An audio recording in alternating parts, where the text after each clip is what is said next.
Welcome in, everyone, to another Lennox on Baseball live stream podcast. Glad you're with us on what is going to be day number 2 of the Major League Baseball offseason. We'll touch on that and give some thoughts on how the World Series wrapped up less than 48 hours ago at Globe Life Field in Arlington, Texas, between the Rays and Dodgers, after we are joined by our guest today. Jesse Agler joins us, and we'll bring Jesse in. Jesse is one of the broadcasters for the San Diego Padres, just wrapped up another season with San Diego, and he joins us for a few minutes to get a variety of answers to different questions that we ask him. First and foremost, how are you and the family doing as your baseball offseason's been underway for a few weeks here? Yeah, a little bit longer of an offseason than we were hoping for, obviously, in San Diego, but, kind of getting settled into it a little bit now and, remembering how to do family life. Which in 2020, of course, is a little bit different than usual. But we're doing well, but also, chomping at the bit, honestly, for spring training. Already, I'm there. Like, I feel like usually it takes me until about Thanksgiving to start itching for spring training. But I think this year, with the Padres being as good as they were and kind of going out the way that they did against the Dodgers in Division Series, I'm ready to go, man. Like, sign me up, get me to Arizona, hopefully, for spring training, and let's get 2021 underway. There are certain baseball phrases. Eyewash was always one that I liked from my days in the minor leagues. The other one I never knew until is either Tom McCarthy or Glenn Geffner, the honeydew list that comes about when you get back home after a season. That was always one of my favorites. I go back and forth every time I welcome in a guest. My first question has been, and I always wonder, should I ask this particular guest this question? And I will pose it to you because it's been a lot of fun of getting a lot of different answers, and there's no your answer is the right answer. At what point, we'll go on a lot of different topics here, Jesse, but at what point, as you were growing up, did you sort of get introduced and start sort of your infatuation or just, love affair with the game of baseball? I was really young. I mean, the game of baseball, my dad tells the story that, my first night home after being born, from the hospital, he put a baseball bat in the crib. So, I mean, you could go to day one of life. I was, by the way, born on opening day, which he always, talked about too growing up. So, I mean, I think, if you want to get real literal and granular, we could talk about this being an infatuation that began even before I had any sort of my own consciousness. But, I remember watching games with my dad as a really, really young kid, obviously swinging the bat in the backyard, playing catch when you're old enough. And I remember becoming infatuated with the broadcast aspect of it pretty young as well. I don't know, 7 or 8 years old, something like that, and watching games. And the thing I always remember, I can still close my eyes. Grew up in South Florida. We got the Met games on WOR down there. It was before the Marlins existed. And there were a lot of New Yorkers transplanted to South Florida. So we got the Met games on TV and radio. And I can vividly remember sitting in the living room and seeing Tim McCarver and Ralph Kiner with the big, 1980s headsets that they used to broadcast the games. And I was just fascinated by it. I really was. So that's kind of what I grew up on. But yeah, baseball has been in my crib, in my blood, whatever you want to say, literally for as long as I can remember. It's my favorite sport. I've worked in and still do in football. I've worked in NHL. I've worked in, college athletics. I love them all so much. But to me, there's just something so special, so deep about the connection to baseball. So it goes back forever, I guess, to answer your question. Growing up on the eastern end of Long Island, you bring up Tim McCarver and Ralph Kiner. You know them as, the TV announcers for the Mets, as you said, growing up. And, it took a while as you start learning. But at what point, and not putting you on the spot here, but at what point did you become familiar with the fact that, Ralph Kiner was a Hall of Famer and Tim McCarver was a terrific catcher over the course of his big league career? They weren't just announcers. They were former players. It's funny you say that because it was definitely much later. Like, I remember at some point, I don't know how it came up, but I had the conversation with my dad about Ralph Kiner. And I think I didn't even necessarily realize he had played. I mean, that's how ignorant I was to it. He was just one of the TV announcers for the Mets. And those were the games I watched. But yeah, my dad was like, no, he hit as many home runs as almost anybody in history. He's up there with Willie Mays. And I was like, whoa, that Ralph Kiner did that. So yeah, I'm embarrassed to say, I don't know. I was 10 years old or whatever when I realized, how good they were. And McCarver, obviously kind of a generational talent. And so it's funny that you think that way because those guys both had very beefy resumes, which is not always the case, obviously, for former players in the booth. In fact, I feel like a lot of times it's not star players, that end up in those roles. Not always, of course, but yeah, they were both incredibly accomplished major leaguers, and that for the first however many years of me watching them regularly meant absolutely nothing to me. We'll get into the Padres season, but wanted to get your thoughts to start off here on what you thought of the World Series overall with the Dodgers winning in 6.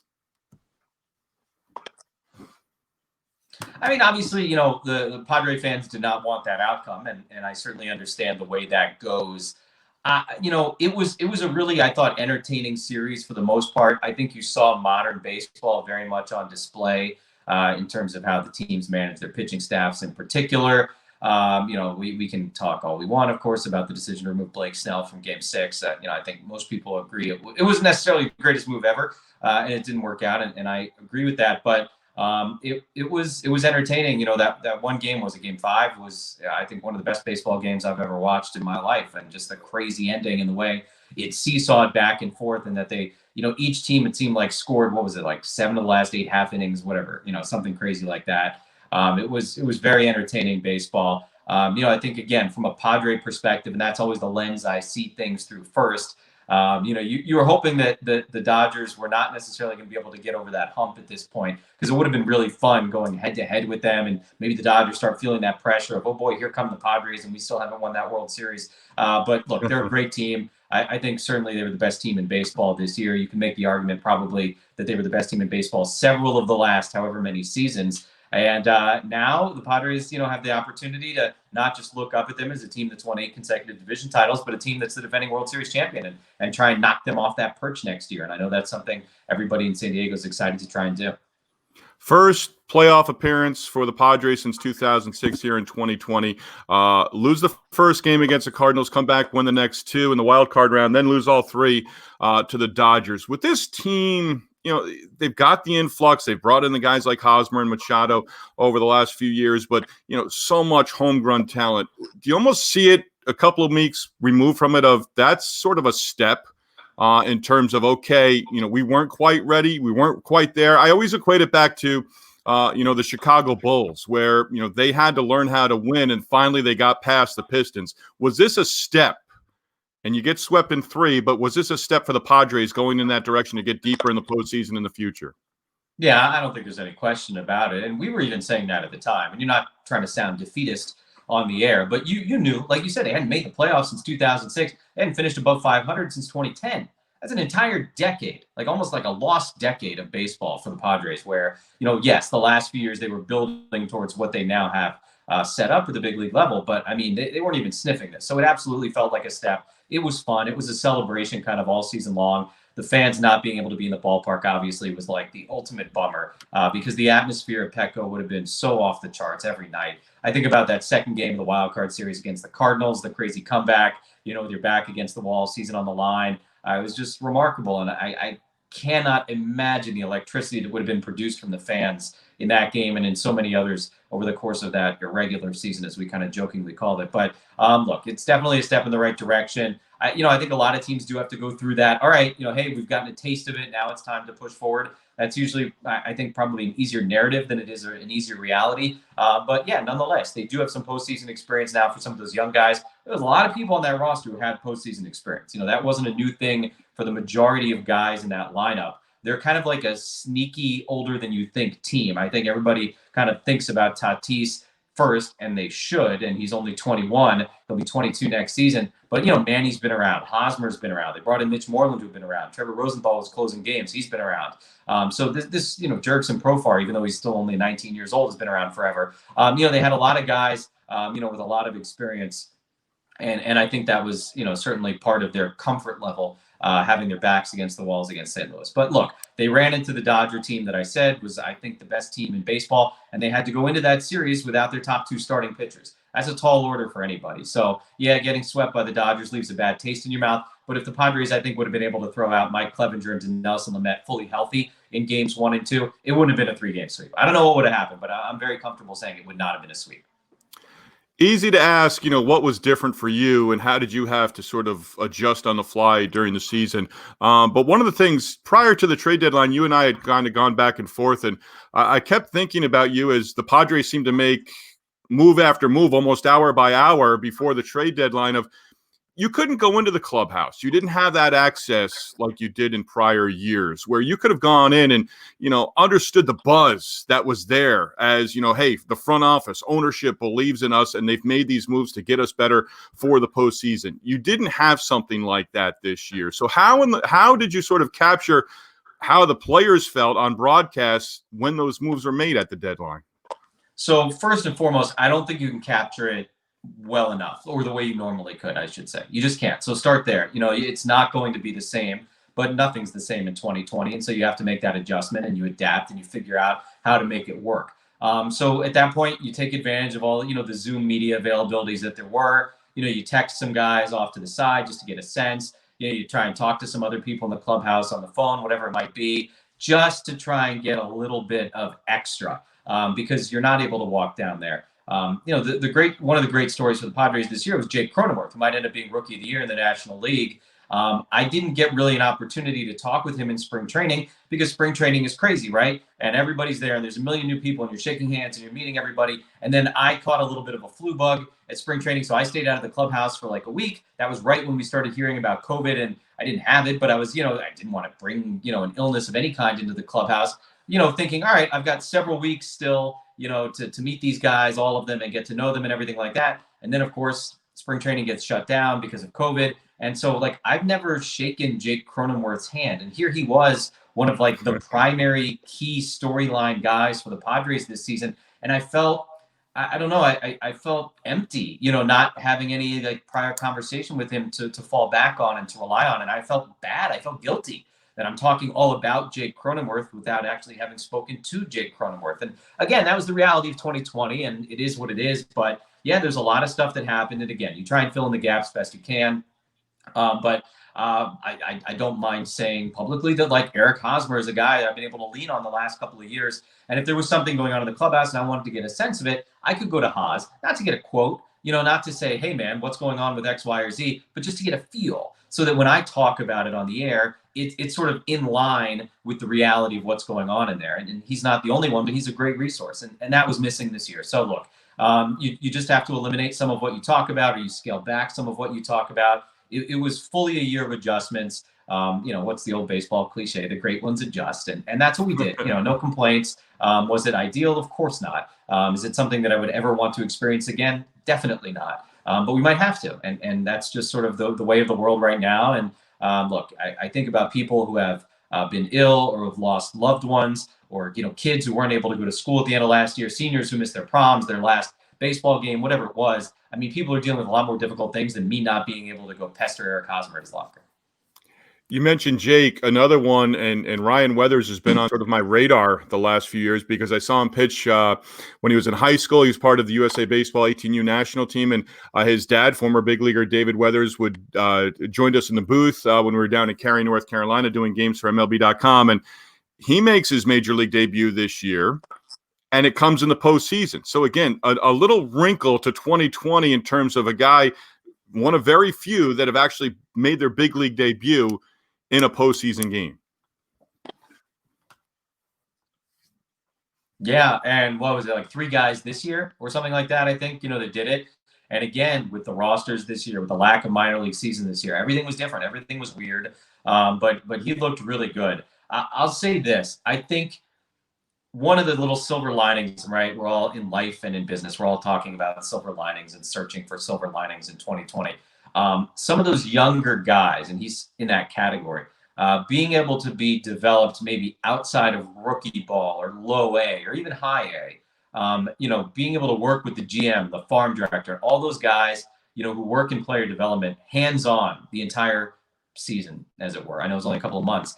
I think that could have been really beneficial to somebody like that. And his velo went up big time this year on the fastball. I think he had a little bit of an injury last year that probably brought it down, but he was throwing harder and better than at any point in his professional career. Does that happen if he's at Lake Elsinore to start the season? Maybe. Look, they've got great coaching there, and he's still going to be the same hardworking kid. But was it possibly a benefit for him to be able to work, sort of in a weird situation as compared to what it would have been in a normal year? Maybe. It might really have been. And so, I think that helped propel him a little bit. It at the very least put him a little bit more squarely in front of them, literally, so they could watch him with their own eyes on a daily basis and have a good sense of the way he was progressing. So, yeah, that was a neat story. Obviously, his dad getting to be there in Texas was really cool, and he pitched great. I think to me, again, doing the game off television and not being able to be there and not being able to talk to him, but he sure as hell looked comfortable to me. I think he said the next day that he couldn't feel his legs and he didn't hear anything that anybody said to him on the mound. So he was obviously nervous, but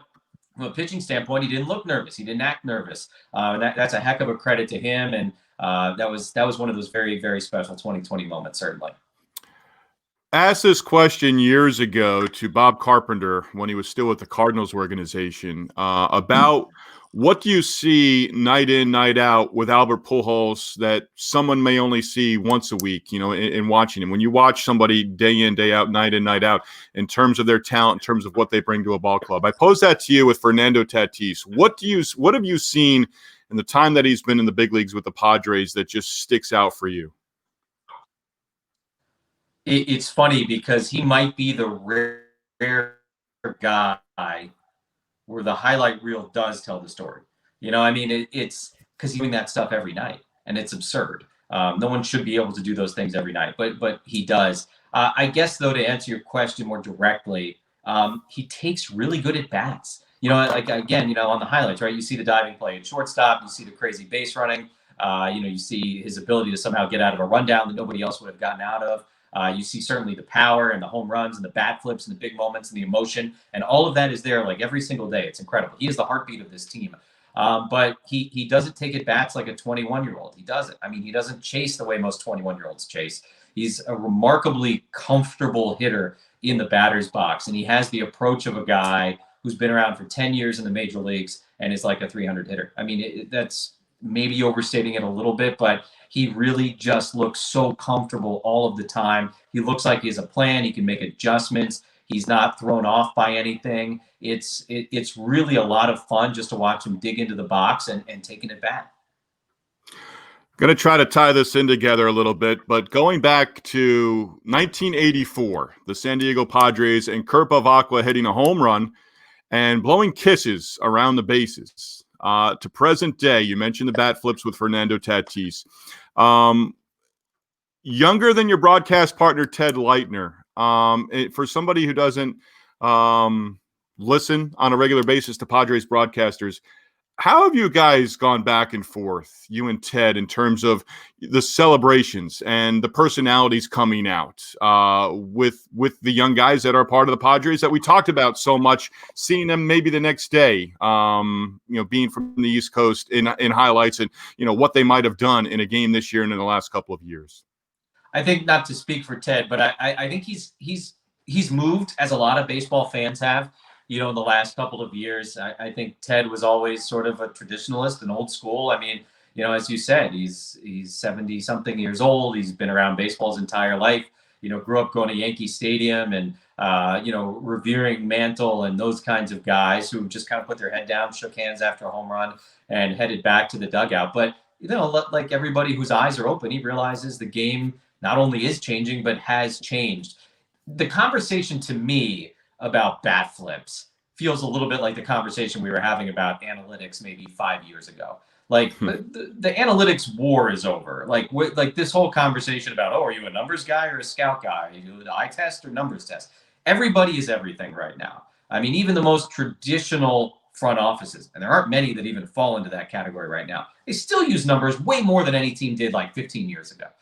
So that war, and I feel like I said the same way about the bat flips. Okay, there's still a couple of people who are going to get rankled. There's still a couple of situations where somebody might be emotional. That's fine. That's part of the game. But this is just about over, this conversation. And what I've said the last couple of years is, when a guy does something that might upset people, all right, 10 years ago, that would have upset everybody in baseball. 10 years from now, it will upset nobody in baseball. We're in that in between. That's fine. There's growing pains, that go along with it. So it'll upset a couple of people, but you can't worry about that. That's me. And I don't think anybody is. I'll even go further, not just in terms of bat flips, but in terms of some of the other unwritten rules. Tatis obviously made a lot of news this year when he hit a grand slam on 3-0 against the Rangers. It's a nonsense thing now. It's just one of those things that was a thing because people said it was a thing. It doesn't need to be a thing. And there's guys like Fernando who I think have the talent and the respect of other guys around the league who are changing that. And again, I think, if you and I had this conversation in 5 years, we'd be laughing about the way people talk about it still, but certainly about the way they talked about it 5-10 years ago from now. So you mentioned you grew up on the East Coast, have been on the West Coast now for a handful of years with the Padres organization. You've been involved with their social media efforts as well. How does baseball, and I'm not going to grade you on your answer, but in your view, what are some of the things, again, I alluded to it, of a lot of times Mike Trout, Fernando Tatis highlights two of the best players in the entire game. Now Mookie Betts on the West Coast. Best way in the next 5 years to market the individual talents that now are, a little lopsided with your, we always hear East Coast bias. Now, some of the best players in the game are on the West Coast and playing at 10 o'clock at night first pitch for us here out East. Well, I think you just hit on the main issue, which is the 10 o'clock at night thing. Growing up on the East Coast, I never wanted to hear about this East Coast bias. I was like, come on, get over it, whatever. But now being out here for 7 seasons, living it, I get it. I do. And I don't think it's a conscious bias. I don't think it's an intentional, hey, we don't want any attention on California. That's not what's going on. It's, as you said, the game starts at 10:10 at night in New York. The game starts at 10:10 at night in Philadelphia, in Boston, in these great baseball markets, even 9:10 in Chicago. So it's hard to make it through an entire game. If you're like a normal person with a normal job and a family, you ain't staying up till 1 o'clock in the morning because Fernando's exciting. As much as you might like to, it's just not a realistic thing to do on a Monday night. I think that's part of it. Now, if we wanted to get very interesting and deep into this conversation, does baseball at some point try and do what, NBA has played around with? Maybe do you start West Coast games at 5 o'clock local to get them into prime time on the East Coast, just to be able to get a Tatis, a Trout, a Betts, whoever, into prime time on the East Coast. Is that something they want to mess around with? Maybe, maybe not. But yeah, I think, the media attention, even in the age of social media, mainstream media attention still matters. Mainstream media attention is still going to help dictate it. And in a funny kind of way, after Tatis hit that 3-0 grand slam, there was a lot of talk, a lot of attention about it. The angry talking head shows on cable were all going back and forth about it. And then, and this was maybe the key thing there, in the however many weeks following that game in Texas, Tatis went on a tear, like a crazy tear. He had 800 or something like that with 1 million homers over the next couple of weeks. So the momentum grew and built and built and built. And it almost felt like that's when he broke through. He was also on the cover of, what was it? Baseball. He was on, there's a big cover story by Jeff Passan on ESPN. That's what it was. So Passan wrote this big story. So he was all over SportsCenter because of that. He was all over ESPN.com. It was all over social media. So those 3 things all happened at around the same time. And I think that's what pushed Fernando through the brick wall to sort of go mainstream in a weird sort of way. We knew out here how special he was. The other NL West teams knew how special he was, those fan bases. People in baseball knew how special he was. But all of that stuff kind of happening at the same time, like I said, kind of took him through a brick wall and made him, I think, more of a household name nationwide than he would have been had not everything kind of gone perfectly. So there are challenges, again, because you're playing at 10 o'clock most nights. Because also I think baseball, more than any other major sport in this country, is regionalized and not nationalized. And that makes it challenging. So again, when you're playing the Diamondbacks 19 times, you get to know Nick Ahmed is a really good shortstop. There are probably very hardcore baseball fans on the East Coast who have never heard of Nick Ahmed. And that's, just part of what baseball is right now. It's very popular locally. It's very popular market to market, but across the country, it's a little bit of a different story. The example I always use in conversation was, the NFL didn't fret when you had a Broncos-Seahawks Super Bowl, how many years ago that was now. But if you had a Rockies-Mariners World Series, people would be freaking out about TV ratings and what that means. Those are the same 2 media markets. It's just that baseball is so kind of hyper-local in a way that other sports aren't. So, we often say, oh, small market this, small market that. I think it goes beyond that. Does market size matter? Of course, that's how media works in this country. But it's a deeper thing that I don't have an answer to, by the way. I'm just kind of presenting what I see as an issue I love it. that exists within this sport. Nick Ahmed is well known in the state that I now reside in here in Connecticut, yes, being a UConn guy. One I forgot to follow up with on Fernando Tatis Jr. Obviously, his dad, senior, played in the big leagues. Is there something that stands out for you with him since you've seen him play that you could tell he's a ball player's son? Absolutely. Ju- the easy answer is the comfort in the clubhouse, just sort of the way he carries himself. Again, there's nothing about him that screams 20, 21-year-old in the big leagues. Nothing. I mean, you would never know if not for the fact that he looks 16. That he was so young. So, yeah, I mean, that's definitely a big part of it. I'm a big believer in that. I think these guys who spent time in the clubhouses, and one of my broadcast partners is Tony Gwynn Jr. He's a great example, obviously. He spent a ton of time in the clubhouse growing up with his dad, and there's just an extra layer of comfort. There's less of an adjustment period when you get to the big leagues. So absolutely, he's got that. And then also, his dad is his hitting coach. That's not a knock on Damian Easley, the Padre hitting coach, or anybody else that works with him in the organization. But like, he can call his dad, who's been there and done that, and go through whether it's something with his swing or something with his approach. And he does do that, during the season. And his dad knows exactly what he's looking for. With his swing, because he taught him his swing. He's been watching his swing since he was literally swinging a bat for the very first time. So I think it's a huge part of his success. Absolutely. Close with this one, and you sort of opened up where I'm going in terms of sharing your story about growing up in South Florida and having the Met broadcast down there in WOR with Ralph Kiner and Tim McCarver. When MLB.com came out with the audio package, and now that's almost outdated at this point in time. When I listen to you and Ted Leitner, it's coming home from work at 1:00 in the morning, and it's on the Sirius XM channels, which is great. But he was one of the first voices that I would listen to when I got that MLB.com, radio package years and years and years ago. And there was a great story, a column by Bryce in the San Diego Tribune, the Union Tribune, by Bryce Miller back in late September. Again, similar to the Fernando Tatis question, what's it like sharing the booth with a guy who has seen an awful lot of baseball and, like you said, grew up in the New York market, where he, is part of an entire generation that you and I sort of maybe envied or at least looked up to in terms of nostalgia over the years? So he's a legend. You start there, and anytime you're able to be around somebody like that on a daily basis, it can't help but make you better. So from a very selfish perspective, I put that first and foremost. I got the opportunity for a couple of years to sit behind Dave Van Horn in the Marlin radio booth. He was the original Expos voice in 1969. So he's seen it all, and just sort of being near Dave, listening to Dave, watching Dave work, taught me so much as a really, really young guy. I was like 23, 24 years old. Now you fast forward 15 years and getting to sit next to Ted, same thing. Watch his process. Watch the way he broadcasts a game.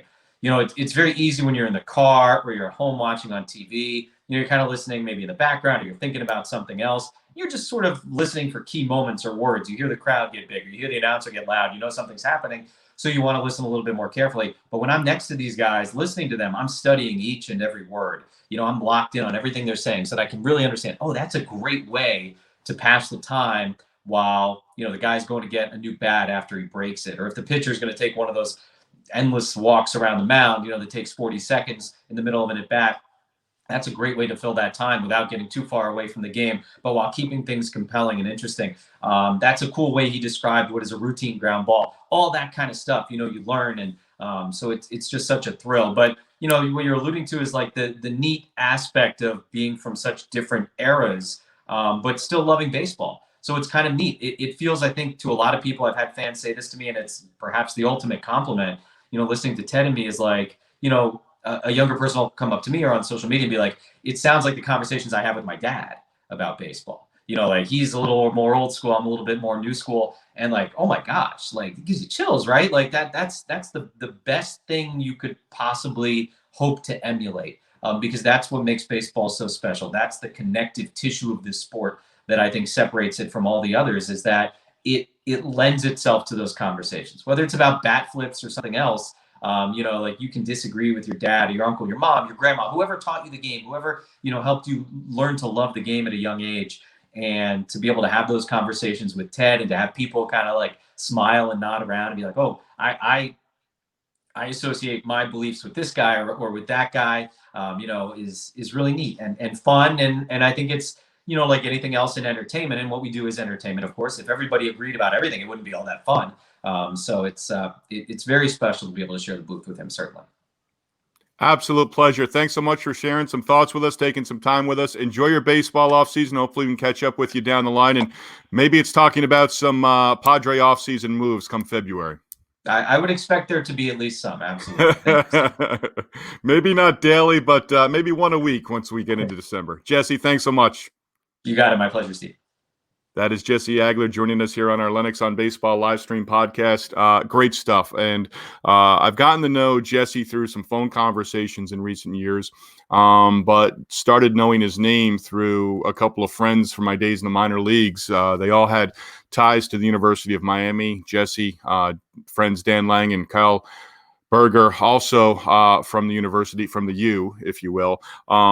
And just getting to know Jesse's name over the years, and watching him get to the big league level and have tremendous success. He's a terrific announcer. And listening to him and Ted Leitner over the last couple of years on my drives home from work late at night, it's been a lot of fun, a lot of entertainment. Let's do some random thoughts here as we wrap up. Tomorrow, noon Eastern, on Friday, the day before Halloween, we're gonna have Jeff Nelson, former big league pitcher with the Mariners, with the Yankees. Nelly's going to join us noon Eastern live on our Lennox on Baseball live stream. So we do have Nelly tomorrow. Promise you that. But today being what is day number 2 of the MLB offseason. And I started sort of chronicling, I started either 2014 or 2015. It was after the Royals either lost the World Series to the Giants or beat the Mets in the World Series. And it was the day after the baseball season where I started it, of doing something every day, and just on Twitter. And I wasn't really sure if people were following along or anything like that. But all of a sudden, one day, I decided to start doing more than just day one of the MLB off season. And then I did spring training. Then I did regular season, and I, probably for the first, say, year plus, from whenever I started it, that first day of the offseason, either 2014 or 2015, I did it every single day. I'd stay up late, and I would just for the longest time, I would just do one. And finally, I realized, you know what, maybe people are sort of paying attention to us. And the reason I started it, I'm going to my Twitter here, because I started day one of the MLB offseason yesterday on our Lennox on Baseball Twitter feed. And it's the longtime quote from Rogers Hornsby.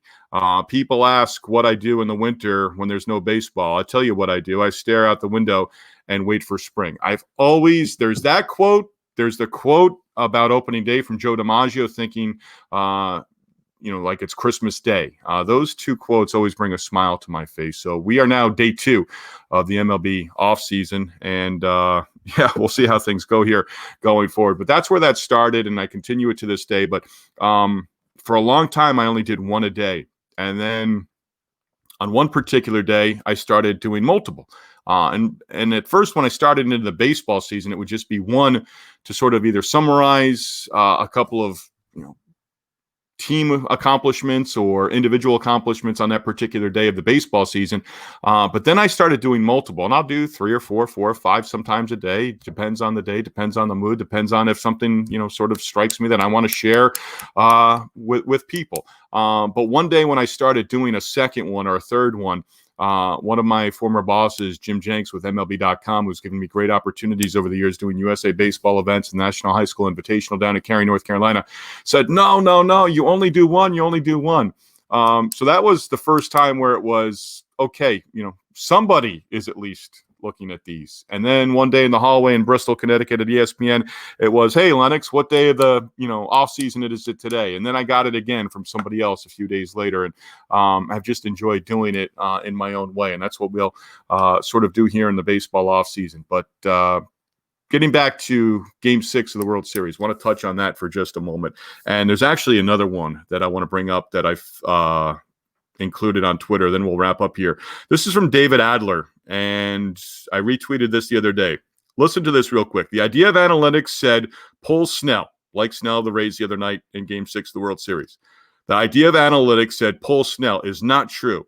There isn't one analytics answer versus one non-analytics answer.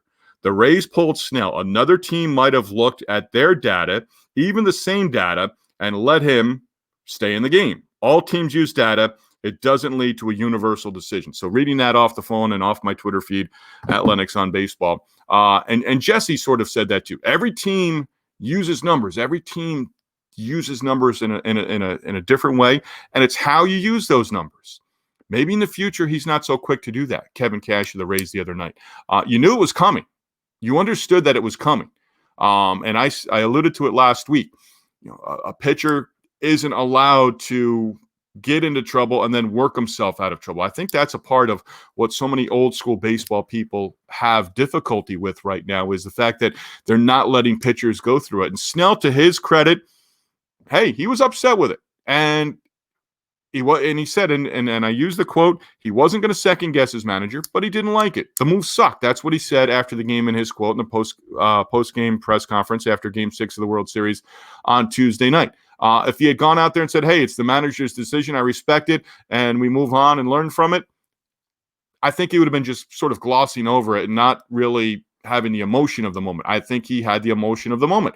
The move did not work out for the Rays. Now, he could have given up a home run to Mookie Betts. It could have been a 2-1 ball game after 6 anyway the other night. But I think there's just that argument right now on both sides, and it looked like he could have stayed in the game the other night, at least to get the possibility of 2 more outs.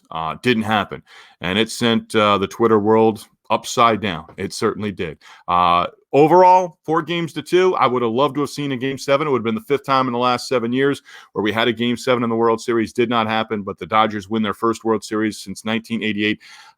They're 7th overall, and I didn't realize this, but they're 6th since moving to Los Angeles back in the late 1950s. So I'll share this last one with you because it was the final comment. The TV was off Sunday night. After Game 5, the TV was off, the lights were off, and my wife and I actually watched a lot of Game 5 Sunday night together. And as we're saying goodnight, she said, hey, I really enjoyed watching that game with you tonight. And there was a point in Game 5 where they put it on Dave Roberts. And my wife's like, well, where were you at in the series? At that point, it's 2-2. Dodgers win that game, go up 3-2, win the series 4-2. But she said, where are you at right now? Who do you want to see win? And it went to Dave Roberts with the Fox broadcast. I said, well, right now I'm leaning towards the Dodgers winning because I think that if the Dodgers lose this World Series, that guy right there is going to lose his job. And I was very happy for Dave Roberts. Now, would he have been close if we were talking about it today, the Rays coming back and winning Game 6, Game 7, and winning the World Series, their first in franchise history? Who knows if he would have been let go or not. But, losing 3 World Series in 4 years, that would have been awfully tough to possibly bring him back. But happy for the Dodgers organization, especially with the rich history as well. Again, Jeff Nelson tomorrow, noon Eastern. We thank Jesse Agler, one of the play-by-play announcers for the San Diego Padres, joining us. As always, let your friends know about us at Lennox on Baseball Facebook page. Also, follow us on Twitter at Lennox on Baseball as well. Enjoy the rest of your Thursday. We'll see you Friday, noon Eastern, with Jeff Nelson, former big league pitcher and a former partner of mine on some USA baseball events down in Cary, North Carolina. Nelly's a great personality. Looking forward to chatting with him. Again, thanks so much for all your support. And again, enjoy your Thursday, everybody.